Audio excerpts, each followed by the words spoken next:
what would be your advice to the younger generation? My advice to the younger generation is really to love and accept yourself, to understand that life is a process of learning how to love others more fully, learning how to receive love more fully, and how to self-express in your own unique way. Right? There's only one of you. So, and even if you're reincarnated, there's only one of you like you are now. So really allow yourself to express in your own unique way. You don't have to be like anyone else because you're not meant to. But really understanding that through that expression, what you're expressing is love. Whether it's through cooking, whether it's through painting, whether it's through healing others or building buildings, that's a form of love. So you really expand your definition of what love is. But also to receive love, it has to also be balanced. You have to, when you let other people love you and you receive that, it's a form of giving. You have to give to other people and give them the chance to love you, even if they don't know exactly how to love you, right? Right. They're just say more about creating that balance. I think that's really, really relevant for people and in our current context of even modern relationships as such. I think the biggest mistake that I see in kids is that the parents instill a lot of fear.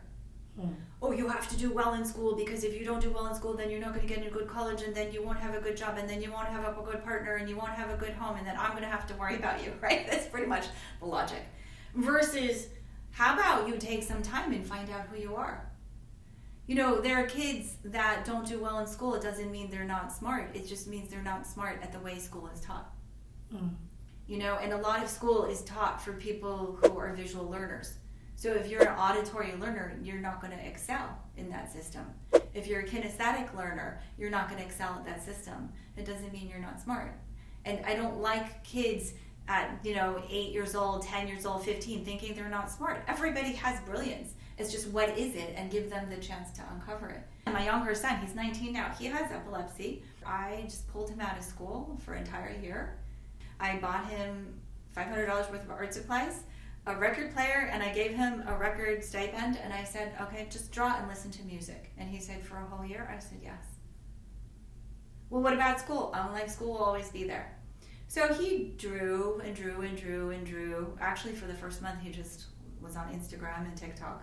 And then he took himself off, and then he was drawing and listening to records, and his musical taste grew. And then 4 months later, he said, I want to play the guitar.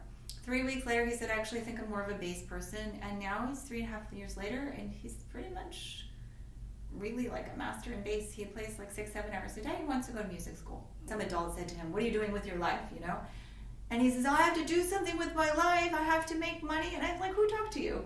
And I said, look, I'm a smart person. I know exactly what I'm doing. You need to find out what you want. Like, if you do what you love, it will come. But if you force it, it's not going to come. Right? You have to, and the thing is, I think parents are afraid that if they give their children time to explore, they're afraid that they're not going to end up worthwhile or doing something. But to me, that they don't have confidence in the child. Every child has brilliance, and every child wants to be brilliant. Every child actually wants to learn. Parents come to me, oh, my kid doesn't want to learn. I'm like, that's not true. That's all they want to do is learn. And so if you are putting them in a setting where they don't feel like learning, it's not the right setting for them. Right? So when you're teaching kids, you have to show what's in it for them, but in a way that matters to them. And then they will surprise you. Yeah. But I inherently believe in the greatness of children. So I don't think it should be like shamed out of them.